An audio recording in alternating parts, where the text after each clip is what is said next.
হাসিনার লেসপেন্সার ওই বটতলার উকিল ক্রিমিনাল সুপুকে ঘাট ধইরা বাইট করে দিয়া বেগম খালেদা জিয়াকে রাষ্ট্রপতি করার আমার প্রস্তাব এখন বাংলাদেশের বিপুল সংখ্যাগরিষ্ঠ মানুষ গ্রহণ করেছে।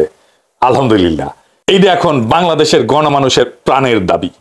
জুলাই বিপ্লবের অসমাপ্ত কালো অধ্যায়ের সমাপ্তি এভাবেই করতে হবে। সুপ্পুকে যাইতেই হবে, এ বিষয়ে আর কোনো দ্বিমত নাই। এ বিষয়ে এখন একটা জাতীয় ঐক্য প্রতিষ্ঠিত হয়েছে। আগামী 5ই আগস্টের মধ্যে যত দ্রুত সম্ভব বাকশালী রয়ের প্রশিক্ষণপ্রাপ্ত এস আলমের লেসপেন্সার খুনি হাসিনার পদধূলি নিতে না পারার বেদনায় আর্ত ক্রিমিনাল সুপ্পুকে লাথি দিয়া বঙ্গভবন থেকে তাড়াইয়া দেওয়া হবে। একজন জেনারেল ছিল, হাসিনার পায়ে হাত দিয়া কদমবুসি করত, আর তারে বলা হয় কদমবুসি জেনারেল।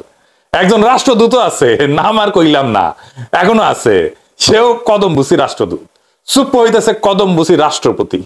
এইরকম হাসিনা হাজারো কদমবুসি পদবি দিছে বিভিন্ন জনকে। বাংলাদেশে কদমবুসিকে একটা আনুগত্যের পলিটিক্যাল কালচার বানায় ফেলছিল হাসিনা। দেখেন শিরিন শারমিন শপথ নিয়ে কদমবুসি করিচ্ছে। নৈশ ভোট দামি ভোটের পরে হাসিনার জাউরা তথাকথিত এমপি গুলা কদমবুসি করত। হাঙ্গেরে নুরুল হক নুরো কদমবুসি বিরোধী দলের নেতা। হ্যাঁ, এডিটর সাহেব, আপনি খালি গুগলে সার্চ দেন প্রধানমন্ত্রীকে পায়ে হাত দিয়ে সালাম, দেখেন কত নিউজ আসে, দেখেছেন? আর কত ছবি আসে দেখেন। এই পায়ে হাত দিয়ে সালাম করাটা আসলো কোত্থেকে? ব্যক্তিগতভাবে আমার কাছে মুরব্বীদের পায়ে হাত দিয়ে প্রণাম করাটা সহি, কারণ এটা হিন্দু কালচারে এটা আছে, এটা ফাইন, সুন্দর। নিজ ধর্মের কালচার অনুসরণ করাটা তো ভালোই, যে করবে, যার ধর্মের কালচার অনুসরণ করবে, যেভাবে সে শিখে আসছে, যেভাবে সে বড় হয়েছে সেটা সে অনুসরণ করবে, এটা অসুবিধা নেই। কিন্তু একজন মুসলমানকে এইভাবে পায়ে হাত দিয়ে সালাম করতে পারে? আমি জানি না, জানতাম না, তো আমি সার্চ দিলাম, হ্যাঁ, খোঁজ করলাম, দি সার্চ। হ্যাঁ, তো আহমেদুল্লাহ হুজুর সাহেবের একটা ভিডিও পেলাম। এটা হ্যাঁ, আপনারা ওনারা খুবই পছন্দ করেন, আমিও করি।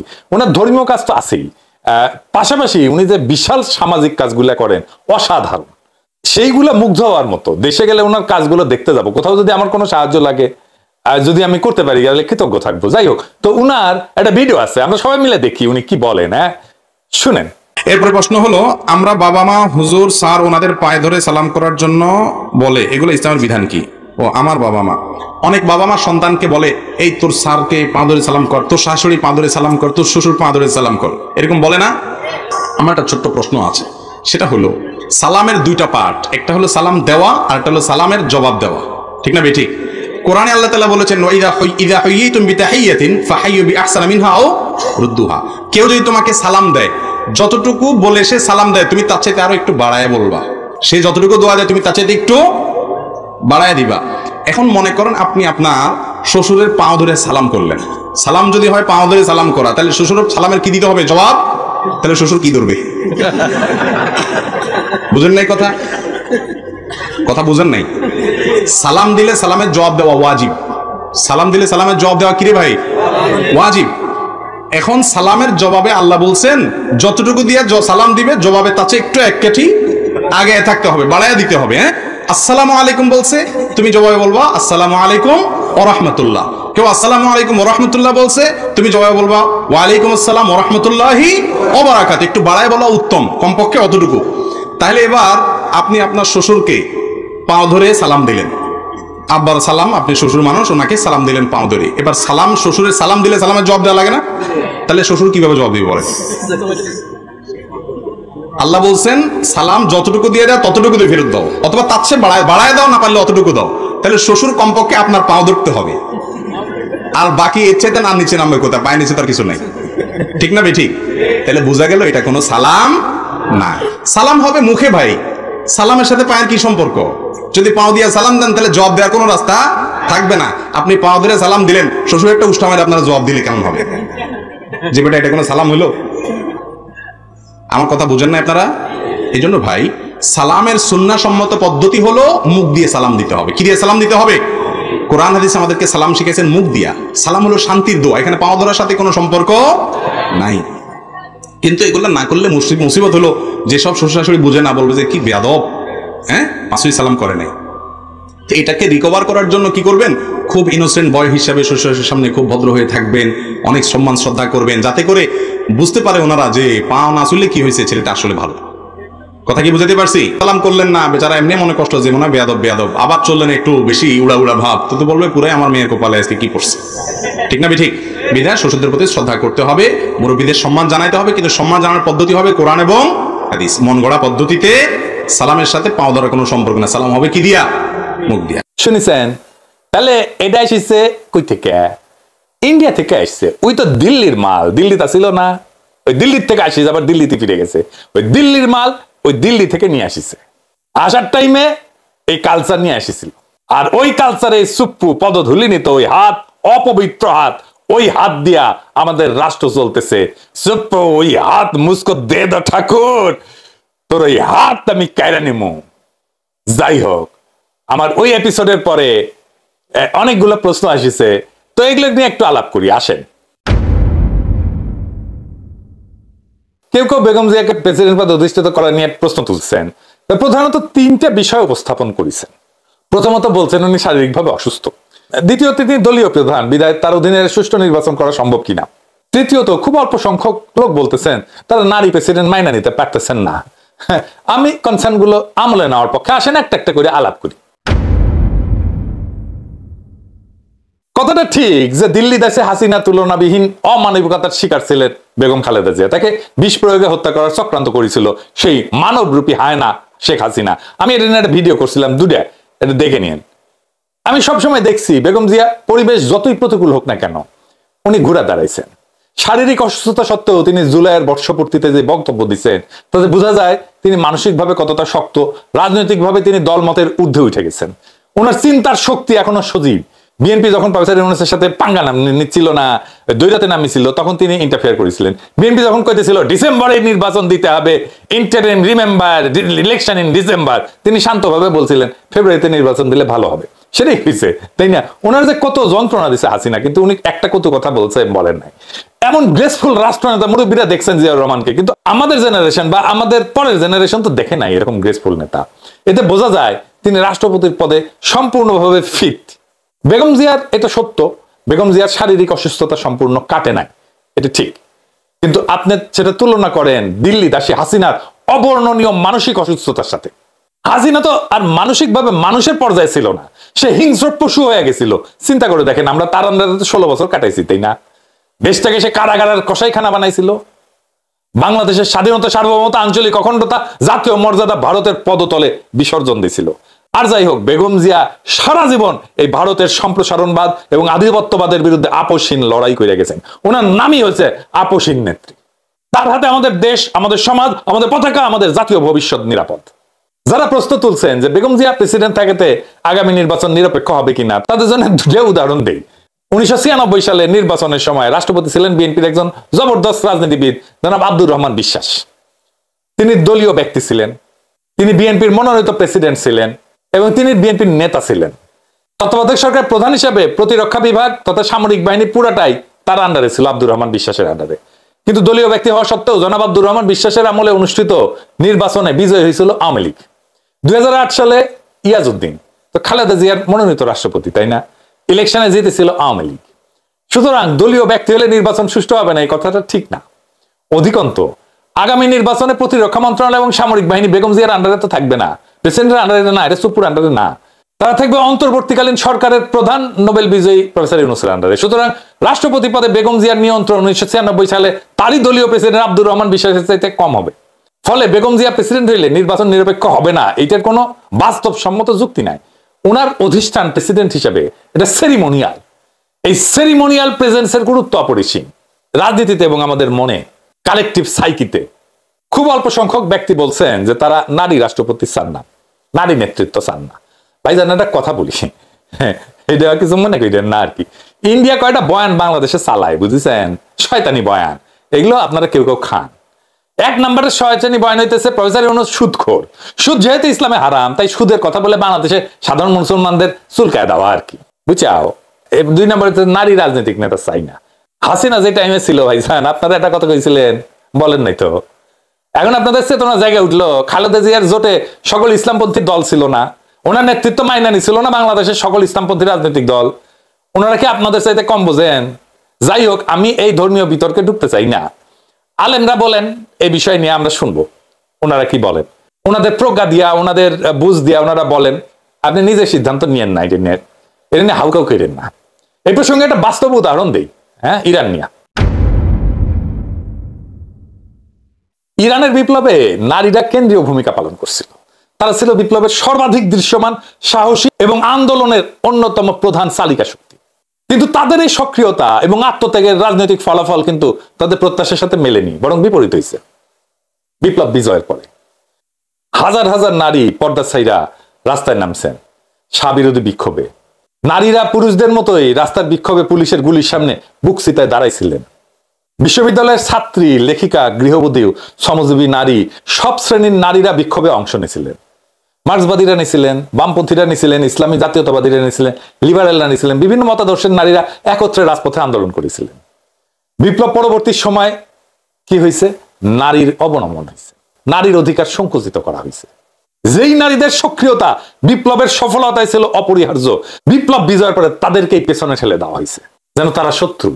এখন এই প্রশ্ন উঠছে যে ইরানের নারীরা যে বিপ্লবকে নিজেদের রক্তে রাঙাই দিছিল, সেই বিপ্লব কি তাদের বিরুদ্ধে ব্যবহৃত হয়েছিল? হ্যাঁ, এইটাই ইতিহাসের একটা নির্মম ট্র্যাজেডি। ইতিহাসে বহুবার দেখা গেছে মহিলারা যখনই রাজনৈতিক আন্দোলনে সক্রিয় হন, তারা বিপ্লবের সময় থাকেন অগ্রভাগে, কিন্তু সাফল্যের পরে পেছনের সারিতে তাদেরকে ঠেলে দেওয়া হয়। একই ঘটনা ঘটছে বাংলাদেশে। হাসিনার বিরুদ্ধে সবচেয়ে সাহসী ভূমিকা রাখছে, রক্ত দিছে, সহযোদ্ধাকে রক্ষা করছে নারীরা, বাংলাদেশের নারীরা, মায়েরা আর বোনেরা। তারা আর বিপ্লবের বিজয়ের পরে তাদের সাথে অমানুষের মতো আচরণ করা হইতেছে। বিপ্লব পরবর্তী সরকার এর কারণেও দুর্বল হয়েছে, কারণ নারীরা মুখ ফিরাই নিছে। আপনি জনগোষ্ঠীর অর্ধেক অংশকে প্রতিপক্ষ বানায় কোনো লড়াই জিততে পারবেন না, জীবনেও পারবেন না। আমরাও পারতাম না হাসিনাকে হটাইতে, নারীরা পথে নেমে না আসলে। ইসরায়েল যে হামলা করলো ইরানে, সেও ইরানের নারীদের খুব কাজে লাগাইছে। ইরানের অনেক শক্তি থাকতে পারে, কিন্তু সবচেয়ে বড় দুর্বলতা সংখ্যাগরিষ্ঠ নারীরা, আর সেই জোসনিয়া সরকারের পাশে নাই, বিপ্লবের পাশে নাই। ইরানের এখন কোনটা প্রায়োরিটি হওয়া উচিত? ইসরায়েলকে মোকাবেলা করা নাকি নিজের দেশের নারীদের দমন করা? এভাবেই বুঝবেন আমাদের কোনটা প্রায়োরিটি হওয়া উচিত। খালেদা জিয়া নারী, তার জন্য প্রেসিডেন্ট হইতে বাধা দেওয়া, নাকি অখণ্ড ভারতের অংশ হইয়া নামাজ পড়ার জন্য লাথি খাওয়া, গরুর মাংস বহন করার অপরাধে গণপুটিন খাইয়া মরে যাওয়া, বা জোর কইরা গেরুয়াপন্থীদের হাতে পইয়া যাই শ্রীরাম বলতে বাধ্য হওয়া? কোনটা? আপনারা কোন পথে হাঁটবেন ভেবে দেখবেন। আরেকটা উদাহরণ দিই। ইন্ডিয়ার সংখ্যালঘুদের জন্য পাকিস্তান হয়েছিল। জি, পাকিস্তান মুসলমানদের জন্য না, ভারতের সংখ্যালঘুদের সুরক্ষার জন্য হয়েছিল। শুধু মুসলমানদের জন্য না, দলিত হিন্দুদের জন্য পাকিস্তান হয়েছিল। শুধু জিন্না না, মুসলিম লীগ না, যোগেন মন্ডলের লড়াইয়ের ফল ছিল পাকিস্তান। যোগেন মন্ডলকে পাকিস্তানে থাকতে দেওয়া হয় নাই, কারণ পাকিস্তান একান্ত মুসলমানদের রাষ্ট্র হয়ে উঠতে চাইছিল। পাকিস্তানের রাষ্ট্র তাতে দুর্বল হয়েছে না শক্তিশালী হয়েছে? দুর্বল হয়েছে। এতই দুর্বল হয়েছে যে পাকিস্তান ভেঙে গেছে। পাকিস্তান ভেঙে লাভ হয়েছে মুসলমানদের? হয় নাই। তো বাংলাদেশকে নিয়ে এমন বাড়াবাড়ি করলে বাংলাদেশের অস্তিত্ব সংকটে পড়বে, আমি আগেই কয়ে দিলাম, তাই সাবধান। আবার কেউ কেউ রাষ্ট্রপতি পদে আমাদের শ্রদ্ধেয় আমার দেশের পত্রিকার সম্পাদক মাহমুদুর রহমান কথা বলছেন। আমি ওনার সাথে কথা না বললেই 100% নিশ্চিত, আপনারা যদি মাহমুদ ভাইয়ের কাছে গিয়ে জিজ্ঞেস করেন বাংলাদেশের রাষ্ট্রপতি কার হওয়া উচিত, উনি নিজেই বেগম জিয়ার নাম প্রস্তাব করবেন। উনি নিজে, হ্যাঁ, আমি তো ওনারে চিনি, উনি নিজেই করবেন। সুতরাং এই কথাটাই অবান্তর। আর কিছু দিল্লি দাস, কচু খেতি বেগম জিয়াকে রাষ্ট্রপতি প্রস্তাব করার জন্য আমাকে গাল বন্ধ করেছে, কারণ এই প্রস্তাব বাংলাদেশে ভারতের দালালদের জন্য একটা ভয়াবহ দুঃসংবাদ। তার মানে আমার প্রস্তাব কাজে লাগিছে, আমার প্রস্তাবটা লক্ষ্যভেদী। এই সামান্য সংখ্যক দিল্লি দাসদের একমাত্র উদ্দেশ্য হইতেছে বাংলাদেশকে ভারতের পদতলে পুনরায় বিসর্জন দেওয়া। আমরা তাদের এই চক্রান্তকে পুনরায় সমবেতভাবে ব্যর্থ করে দেব। যেভাবে আমরা হাসিনাকে খেদায় দিছিলাম গত বছর অগস্ট মাসে, ঠিক একইভাবে। আর আমাদের প্রিয় হাসান আব্দুল্লাহ বলছে যে দাদা আইডিয়াটা খুব ভালো, কিন্তু ম্যাডাম কি রাজি হবেন? আমি কইছি, ম্যাডামকে আমি যতটুকু বুঝি, দেশের জনগণ চাইলে উনি অমত করবেন না। হয়তো ওনার শারীরিকভাবে কষ্ট হবে, কিন্তু তারপরেও উনি এইটাকে উপেক্ষা কইরা দেশের স্বার্থে, দেশের জনগণের স্বার্থে উনি এইটাকে গ্রহণ করবেন। এটা আমার অনুমান। বাংলাদেশ এখন এমন এক সন্ধিক্ষণে দাঁড়ায়, একদিকে আছে দিল্লির পদচুম্বনকারী দালালদের উত্তরাধিকার, যাদের কাছে ক্ষমতা মানে দাসত্ব, গণতন্ত্র মানে নির্দেশনা, আর নেতৃত্ব মানে পায়ে হাত দিয়া কদম বুঝি করা। আর অন্যদিকে আছে এক নতুন সম্ভাবনার দিগন্ত, যেখানে রাষ্ট্রপতি হবেন সেই নারী যিনি রাজপথে কখনো হাঁটছেন, কারাগারে কখনো থাকছেন, কিন্তু কখনো মাথা নোয়ান নাই, যিনি আপসহীন, স্বপ্নদ্রষ্টা, প্রতিকূল সময়ে থাকছেন জনগণের পাশে। এই মুহূর্তে আমাদের সামনে এক ঐতিহাসিক সুযোগ আসছে রাষ্ট্রের শীর্ষ পদে এমন একজন নেতাকে বসানোর, যিনি ব্যক্তি নন, প্রতীক। বেগম জিয়া শুধু একজন নেতা না, তিনি হয়ে উঠছেন এক ঐতিহাসিক প্রতিরোধের মুখচ্ছবি। তার অভিজ্ঞতা, তার সহনশীলতা, তার আপোষহীন দেশপ্রেম এখন বাংলাদেশ রাষ্ট্রের পুনর্গঠনের জন্য অপরিহার্য। যারা প্রশ্ন তোলেন নারী রাষ্ট্রপতি কি সম্ভব, তাদের বলি ইতিহাসে নারীরাই সবচেয়ে সাহসী বিপ্লবের কাণ্ডারি হয়েছেন।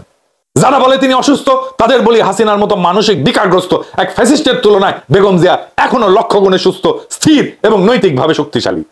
যারা বলে তিনি পক্ষপাত দুষ্ট হবেন, তাদের জন্য ইতিহাস নিজেই উত্তর। আব্দুর রহমান বিশ্বাস, ইয়াজউদ্দিন, এমনকি 2008 সালের আওয়ামী লীগের বিজয়ের গল্প। আর যারা এই প্রস্তাবকে ব্যঙ্গ করে, গালাগাল দেয়, তারা আসলে আমাদের ভয় পায়। তারা খালেদা জিয়াকে ভয় পায়। তারা জানে এই প্রস্তাব শুধু একটা ব্যক্তি না, একটা আদর্শকে রাষ্ট্রীয় স্বীকৃতি দেওয়ার ডাক। এই প্রস্তাব মানে হলো বাংলাদেশ আর ভারতের উপনিবেশ হবে না। এই প্রস্তাবের মানে হলো আমরা আমাদের পতাকাকে আর লাঞ্ছিত হতে দেব না। এখন সময় আসছে একটানা 16 বছরের নিপীড়নের অবসান ঘটানোর। এখন সময় আসছে রাষ্ট্রকে পুনরায় জনগণের হাতে ফিরায় দেওয়ার। সময় আসছে বেগম জিয়াকে বাংলাদেশের রাষ্ট্রপতি করে সেই প্রতীকী নবজাগরণ, প্রতীকী বিজয়ের শুরু করার। যে নবজাগরণে থাকবে না দিল্লি দাসের কদমবুসি, থাকবে জনগণের গর্বিত উচ্চারণ, এই দেশকার জনগণে। 5ই আগস্ট হোক সেই প্রতীকী মুহূর্ত, যেদিন বঙ্গভবনের কদমবুসির শেকল ভেঙা জনগণ রাষ্ট্রের নিয়ন্ত্রণ পুনঃপ্রতিষ্ঠা করবে খালেদা জিয়াকে সামনে নিয়ে। জয় হোক স্বাধীনতার, জয় হোক বিপ্লবের, জয় হোক আত্মমর্যাদার, জয় হোক নতুন বাংলাদেশ গড়ার সাহসী উদ্যোগের। ইনকিলাব জিন্দাবাদ। আসসালামু আলাইকুম। সবাইকে সংগ্রামী অভিনন্দন।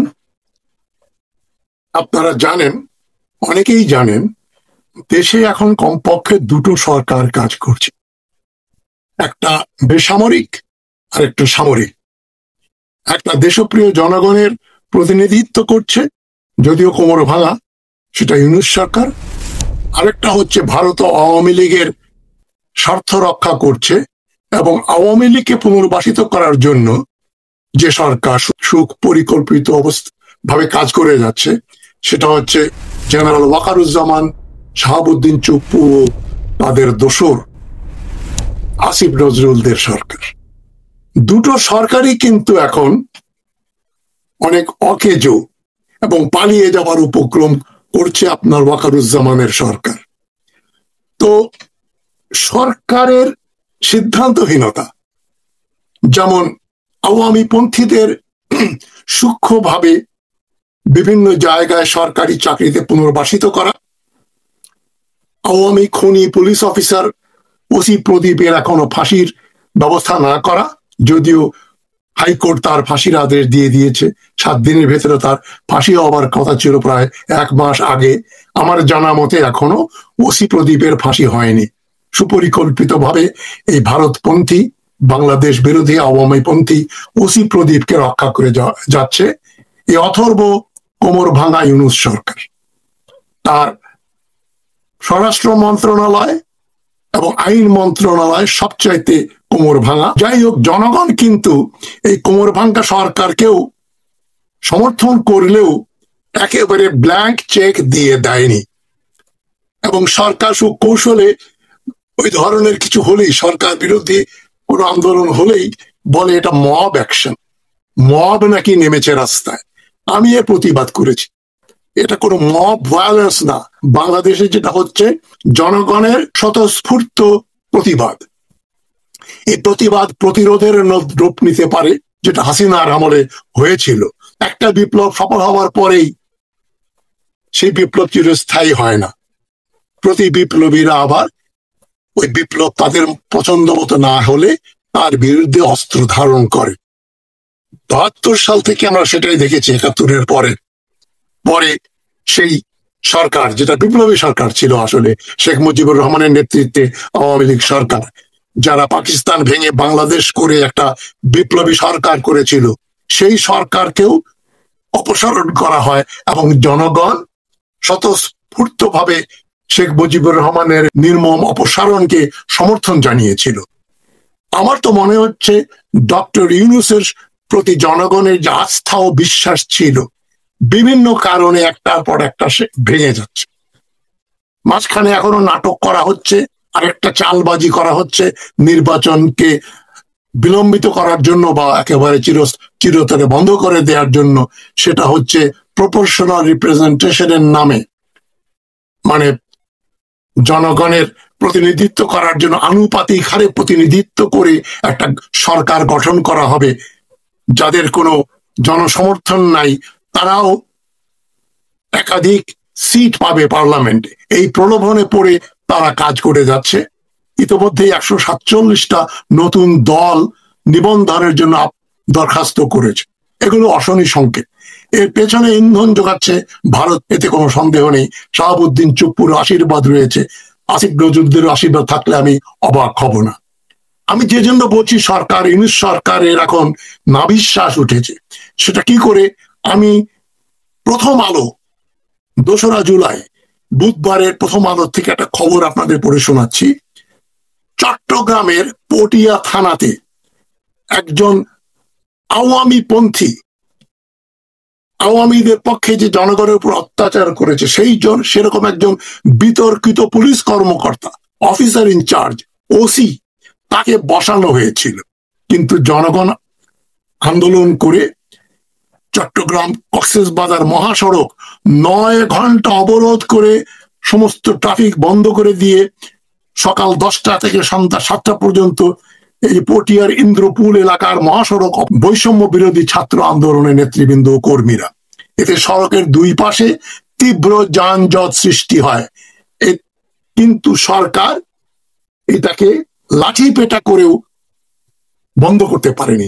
চেষ্টা করেছে, পুলিশ লাঠি পেটা করেছে, কিন্তু জনরোষের সামনে 24 জুলাই আন্দোলনে উদ্বেলিত ছাত্র জনতা পুলিশকে প্রতিহত করেছে। এবং ইউনূস সরকার, এই কোমর ভাঙা সরকারের কোমর ভাঙা স্বরাষ্ট্র মন্ত্রণালয় ওসি যাকে নিয়োগ দেওয়া হয়েছিল, তাকে উড্র করতে, তুলে নিতে বাধ্য হয়েছে।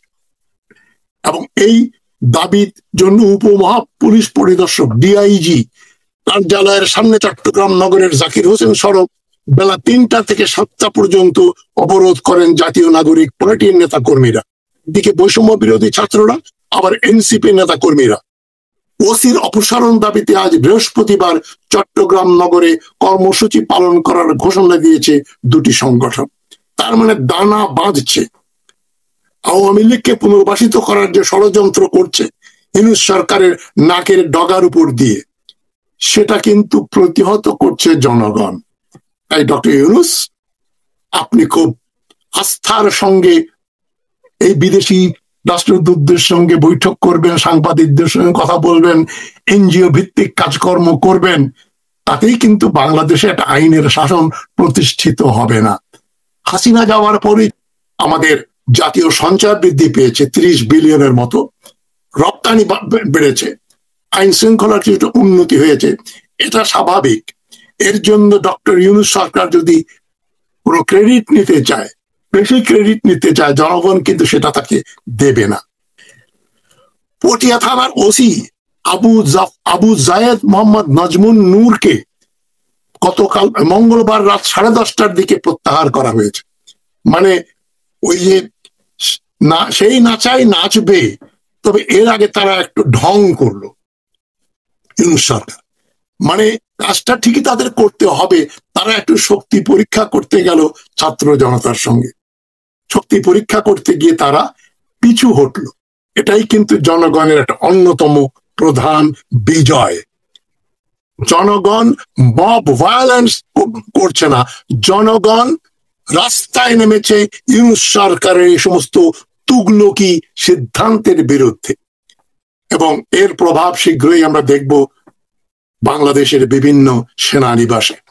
এই যে ওয়াকারুজ্জামান এখন দেশপ্রেমিক অবসরপ্রাপ্ত ব্রিগেডিয়ার জেনারেল হাসান নাসিরকে বাংলাদেশের সব সেনানিবাসে অবাঞ্ছিত ঘোষণা করেছে। তার বিরুদ্ধে ব্যারাকে ব্যারাকে বিদ্রোহী সেনা জাগে, কবিতার পুরনো লাইন। ব্যারাকে ব্যারাকে বিদ্রোহী সেনা জাগছে। গ্যারিসন গুলোর খবর, ক্যান্টনমেন্টের খবর কিন্তু খুব ভালো নয়। ওয়াকারুজ্জামান, ভারতরত্ন ওয়াকারুজ্জামান, হাসিনার পোষ্যপুত্র ওয়াকারুজ্জামান। ওসিকে প্রত্যাহারের পর রাত 12:15টার দিকে বৈষম্য বিরোধী ছাত্র আন্দোলনের সভাপতি রিফাত রশিদ প্রথম আলোকে বলেন, আমাদের দাবি এখনো পূরণ হয়নি, ওসির প্রত্যাহার এর শুরু মাত্র। আমরা দাবি করেছিলাম বৈষম্য বিরোধী ছাত্র আন্দোলনের নেতা কর্মীদের উপর যে পুলিশ হামলা চালিয়েছে তাকে প্রত্যাহারের পাশাপাশি তদন্ত ও বিচারের মাধ্যমে শাস্তি নিশ্চিত করতে হবে। এখন পর্যন্ত সেরকম কোনো প্রক্রিয়া দেখা দিচ্ছে না, তাই আমরা ছাত্র জনকে তাকে জানাচ্ছি রাজপথে থাকা ও সজাগ দৃষ্টি রাখার আহ্বান জানাচ্ছি। খেলা কিন্তু শেষ হয়নি ডক্টর ইউনূস। আপনার সুপরিকল্পিত ভাবে যে সিদ্ধান্তহীনতার আশ্রয় নিয়ে আপনি সরকার পরিচালনার নামে দেশকে বিভ্রান্ত করছেন, দেশকে স্থবিরতার দিকে নিয়ে যাচ্ছেন, আরেকটা বিদ্রোহের দিকে নিয়ে যাচ্ছেন। এবার তো বিপ্লব নয়, এবার বিদ্রোহ হবে। সেই বিদ্রোহে কিন্তু আপনার সরকার উৎখাত হয়ে যেতে পারে। নির্বাচন নিয়ে কারসাজি করছেন আপনারা। আপনার উপদেষ্টা আলী রিয়াজ সাহেব যে সমস্ত কথা বলেছেন আপত্তিকর, অধিকাংশ রাজনৈতিক দল এই পিআর পদ্ধতিতে নাকি নির্বাচন চায়, এর বিরুদ্ধে বিএনপি ফোঁস করে উঠেছে এবং যারা না বুঝে লাফাচ্ছিলেন তারাও এখন বুঝতে পারছেন যে পিআর পদ্ধতির নির্বাচন মানেই কিছু অপাঙ্ক্তেয় লোকজন যারা একটা সিটও পাবে না তাদের পার্লামেন্টে ঢোকার একটা ষড়যন্ত্রমূলক কাজ। এর পেছনে ক্যান্টনমেন্ট থেকে কুখ্যাত ওয়াকারুজ্জামান ইন্ধন যোগাচ্ছে, এতে কোনো সন্দেহ নেই। এবং ওয়াকারুজ্জামান এই যে হাসান নাসিরকে অবাঞ্ছিত ঘোষণা করলেন সবগুলো গ্যারিসনে, তাকে সিএমএইচে একজন রিটায়ার্ড ব্রিগেডিয়ার, তাকে সকল প্রকার চিকিৎসা থেকেও বঞ্চিত করা হলো। এর আগে হাসিনা জেনারেল সোহরাবর্দী সাহেবকে, লেফটেন্যান্ট জেনারেল সোহরাবর্দীকেও ঢাকা ক্যান্টনমেন্টে এবং অন্যান্য ক্যান্টনমেন্টে নিষিদ্ধ ঘোষণা করেছিল এবং তাকে সিএমএইচ হাসপাতালে চিকিৎসা নিতে দেয়া নিষিদ্ধ করা হয়েছে। ওয়াকারুজ্জামান কিন্তু সোহরাবর্দীর উপর সেই নিষেধাজ্ঞা এখনো তোলেনি। তার মানে হাসিনার আদেশে নির্দেশে ওয়াকারুজ্জামান সরকার চালাচ্ছে, ইনভিজিবল গভর্নমেন্ট চালাচ্ছে। আর নোবেল লরিয়েট ডক্টর ইউনূস আঙ্গুল চুষছেন, তিনি ক্ষমতাহীন। তিনি ওয়াকারুজ্জামান সম্পর্কে প্রত্যক্ষভাবে বলতেও সাহস পান না যে ওয়াকারুজ্জামান বেআইনি ভাবে রাজনৈতিক বক্তব্য দিয়ে বেড়াচ্ছে একটার পর আরেক। ইউনূস সাহেবের হাঁটুতে কম্পন। তিনি এই 85 বছর বয়সে কেন এত ভয় পান সেটা আমার বোধগম্য নয়, তবে ভয় পেলে রাষ্ট্র শাসন করা যায় না। ডক্টর ইউনূসের স্বরাষ্ট্র উপদেষ্টা লেফটেন্যান্ট জেনারেল, তিনি কিভাবে লেফটেন্যান্ট জেনারেল হয়েছে সেটাও আমরা জানি, তিনি কার ব্যাচমেট ছিলেন সেটাও আমরা জানি। তো তার যে যোগ্যতা আমরা জেনে গেছি অলরেডি। তিনি বলেছিলেন হামিদা যা পালিয়ে গেল, প্রেসিডেন্ট হামিদা আবার ফিরে আসলো। পালিয়ে যাওয়ার পরে বলেছে, আমি তো জানি না যারা পালিয়ে যাওয়াতে সাহায্য করেছে তাদের অচিরেই আমি তাদের গ্রেপ্তার করব। প্রায় দু মাসের বেশি হয়ে গেল, ওনার হ্যাডম দেখাতে পারেননি। এরা চালাবে পুলিশ বিভাগ, স্বরাষ্ট্র মন্ত্রণালয় এবং ডক্টর ইউনূস এদের উপর ভরসা করে দেশে নির্বাচন করবেন। আর সরকারের ভেতরেই তো ফিফথ কলামনিস্ট বসে আছে বিভিন্ন রকমের রিফর্মের নামে নির্বাচনটাকে বানচাল করার ষড়যন্ত্র করছেন। ছাত্র জনতা কিন্তু চট্টগ্রামেই আরেকটা বিজয় অর্জন করেছে। ছাত্রলীগের জনৈক অবৈধ ছাত্র নেতা দীপঙ্কর দে, 29 বছর বয়স্ক এই দীপঙ্কর দে বৈষম্য বিরোধী ছাত্র আন্দোলনের নেতারা তাকে গ্রেপ্তার করার জন্য থানায় নিয়ে আসে। থানার পুলিশ বলে যে তার বিরুদ্ধে কোনো মামলা নাই, তাই তাকে ছেড়ে দেয়া হোক। কিন্তু জনগণ এমন এক পরিস্থিতির সৃষ্টি করলো যে দীপঙ্কর দের বিরুদ্ধেও মামলা দিতে পুলিশ এখন রাজি হয়েছে। সুতরাং দুটো বিজয়, একটা হচ্ছে এই ওসি নূরকে এখান থেকে সরানো, আর দীপঙ্কর দের বিরুদ্ধে মামলা করতে পুলিশকে বাধ্য করা। এটাই দুটোই কিন্তু ডক্টর ইউনূসের পরাজয়। ওসি প্রত্যাহার তো নিশ্চয়ই হোম মিনিস্ট্রি এবং ডক্টর ইউনূসের সরকারের গালে চপেটা ঘাত। এভাবে কিন্তু বেশি দিন চলবে না ডক্টর ইউনূস। আপনি যদি অবিলম্বে ওয়াকারুজ্জামানের বিরুদ্ধে পদক্ষেপ গ্রহণ না করেন তাহলে কিন্তু গ্যারিসনেও খবর আছে, ক্যান্টনমেন্টের ভেতরে অসন্তোষ বৃদ্ধি পাচ্ছে, চাপা ক্ষোভ এখন আক্রোশের জন্ম দিয়েছে। আক্রোশ থেকে সেখানে বিদ্রোহ হতে পারে বলে ক্যান্টনমেন্টের ভেতর থেকে অনেকে খবর দিচ্ছেন। এটা আমরা দেখব, এখনই আমি কিছু বলছি না। তবে আমি মনে করি লেফটেন্যান্ট কর্নেল এবং তার নিচের দিকে যারা আছেন তারা এই ব্রিগেডিয়ার জেনারেল হাসান নাসিরের কে অবাঞ্ছিত ঘোষণা করাটা খুব সহজভাবে নেবে না। এখন ডক্টর ইউনূসের সরকার মন্দ হোক ভালো হোক মোটামুটি জনগণ তাকে মেনে নিয়েছে, কিন্তু সে সরকারের বিরুদ্ধে জেনারেল ওয়াকারুজ্জামান ভারতপন্থীদের আওয়ামীদের নিয়ে যদি আরেকটা প্যারালাল সরকার করতে যান সেটা কিন্তু ব্যাকফায়ার করবে। ভালো থাকবেন সবাই। ইনকিলাব জিন্দাবাদ। আসসালামু আলাইকুম। দেশে আপাতত দুটো সরকার চলছে, কাজ করছে। একটা হচ্ছে মার্কিনপন্থী ডক্টর ইউনূসের সরকার, আরেকটা হচ্ছে ভারত তথা আওয়ামী পন্থী জেনারেল ওয়াকারুজ্জামানের সরকার। খুবই দুর্ভাগ্যের ব্যাপার যে দেশের 99% মানুষ এই কথাটা জানেন না, বোঝেন না এবং বোঝার ইচ্ছাও পোষণ করেন না।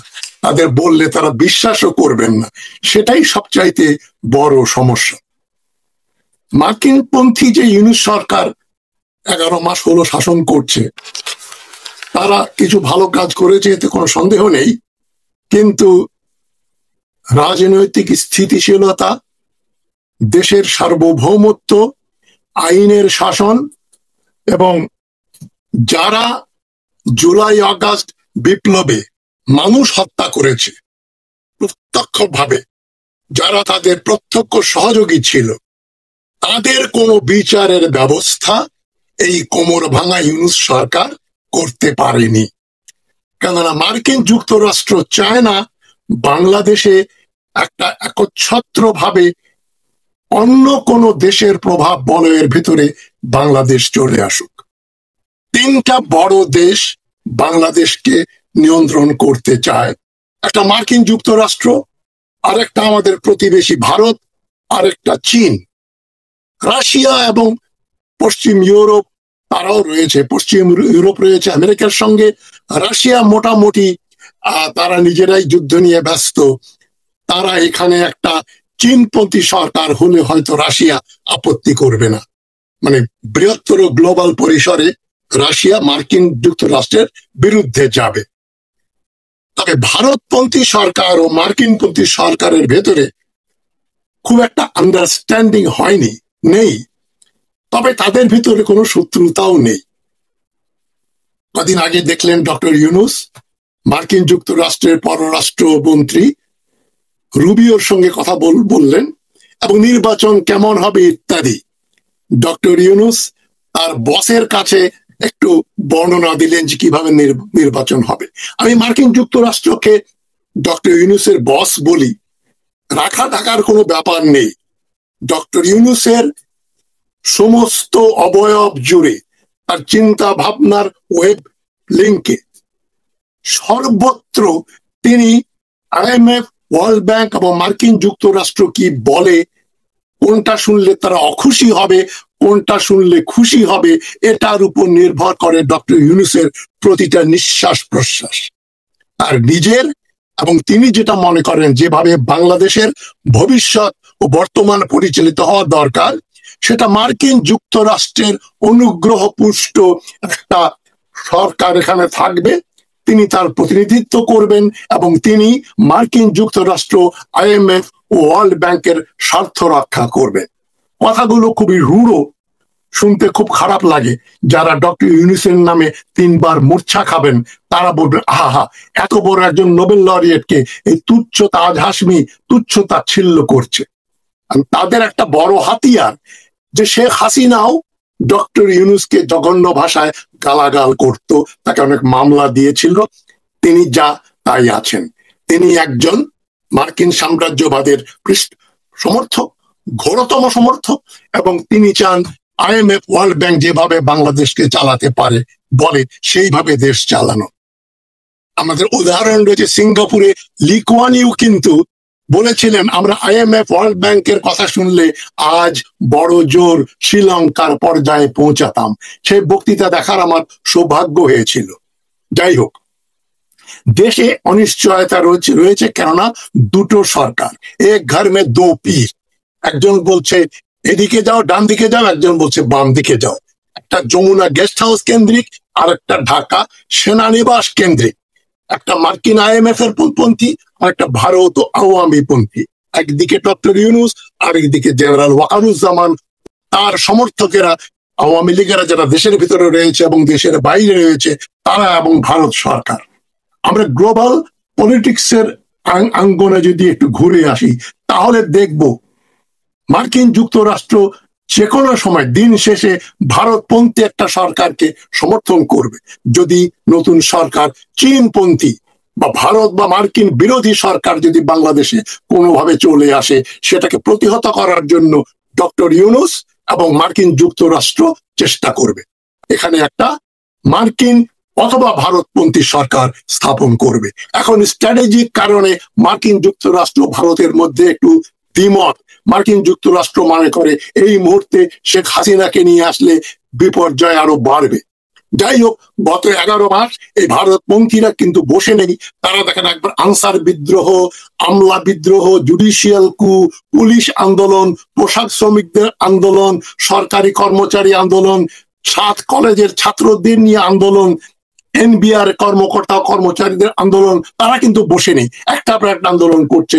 কিন্তু জনসমর্থন যেহেতু রয়েছে, ডক্টর ইউনূসের সঙ্গে রয়েছে বিরাট অংশ, না বুঝেই তারা মনে করছে মন্দের ভালো। এই চয়েসটা হচ্ছে সবগুলো খারাপ, এটা কম খারাপ, ভালো নয়। আমরা একটা ভালো সরকার কামনা করি, যতদিন সেটা না আসে এই ওয়াকারুজ্জামানের ভারতপন্থী সরকার যেন বাংলাদেশের ঘাড়ের উপর জেকে না বসে, সেজন্য আমাদের সচেষ্ট থাকতে হবে।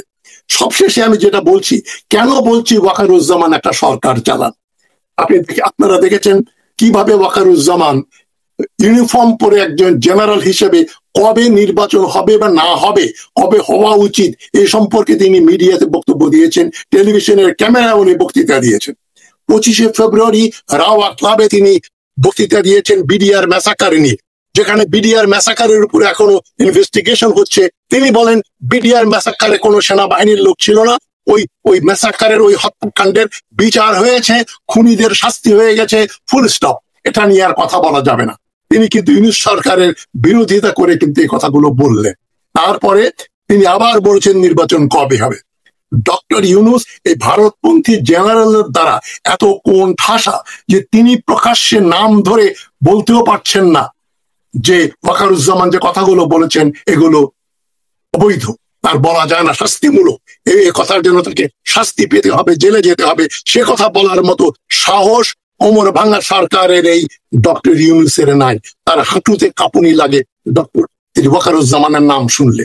এখন শেষ কাণ্ড ওয়াকারুজ্জামান কি করেছেন, এই জুলাই বিপ্লবের আরেকজন বীর, যিনি বিডিআর ম্যাসাকার থেকে শুরু করে হাসিনার যত অপশাসন অপকীর্তির প্রকাশ্যে ইউনিফর্ম পরা অবস্থায় বিরোধিতা করেছেন, brigadier general retire Hasan Nasir, তাকে তিনি বাংলাদেশের সকল সেনানিবাসে তিনি অবাঞ্ছিত ঘোষণা করেছেন। দেশ কিন্তু এ ব্যাপারে ফেটে পড়ছে না। আমি আলোচনা করেছি ইউটিউবে, আরো 2-1জন করেছেন, লোকে এক কান্দে শুনেছে, এক কান্দে বের করে দিয়েছে। আমাদের সবচেয়ে বড় দুর্ভাগ্য যে আমাদের দেশের জনগণ সবচাইতে রাজনৈতিক ভাবে অসচেতন জনগোষ্ঠীর এক। যদিও বলা হয় বাঙালি খুব বুদ্ধি আছে, এরা জানে কখন কি করতে হয়, এর চাইতে বড় মিছে কথা হতে পারে না।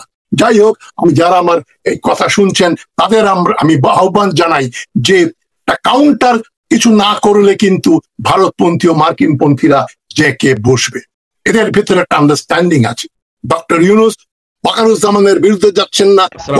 দর্শক, আশা করি পুরো ভিডিওটি দেখেছেন এবং বুঝতে পেরেছেন। কথা বললেন আমাদের সবার পরিচিত পিএমও, অত্যন্ত সাহসী ব্যক্তিত্ব, সাহসী ব্যক্তি ডক্টর পিনাকি ভট্টাচার্য, বর্তমান বাংলাদেশের যিনি সবচেয়ে সাহস নিয়ে কথা বলেন এবং বাংলাদেশের তরুণদের যিনি আইডল হিসেবে কাজ করেন তিনি হচ্ছেন পিনাকি ভট্টাচার্য। এবং বাংলাদেশের সমসাময়িক বিষয়, বাংলাদেশের সমসাময়িক যে সমস্যাগুলো, সে সমস্যাগুলোর সমাধান দেওয়ার চেষ্টা করেন এবং প্রতিনিয়ত তিনি বাংলাদেশের মানুষের কাছে নতুন নতুন বার্তা পৌঁছান। বর্তমান তিনি রাষ্ট্রপতি শাহাবুদ্দিন চুপ্পুকে অপসারণ করার জন্য কথা বলছেন, কারণ রাষ্ট্রপতি শাহাবুদ্দিন চুপ্পু একান্তই যে শেখ মুজিবের বা শেখ হাসিনার আনুগত্য পোষণকারী, শেখ হাসিনার কথা ছাড়া তিনি তিনি নিজেও নড়াচড়া করেন না, তা এর আগে মানুষ বহুবার দেখেছে। কিভাবে ছাত্র জনতার উপর হামলা করে মানুষকে শেষ করা হয়েছে, এর পুরো দায় কিন্তু রাষ্ট্রপতিকেও নিতে হবে। রাষ্ট্রপতি কিন্তু এর পিছনে কলকাঠিও নেড়েছে বলে জানা যায়। প্রিয় দর্শক, আপনাদের মূল্যবান মতামত কমেন্টে জানাবেন। সবাই ভালো থাকবেন, সুস্থ থাকবেন। ভিডিওটি শেষ করছি। আসসালামু আলাইকুম।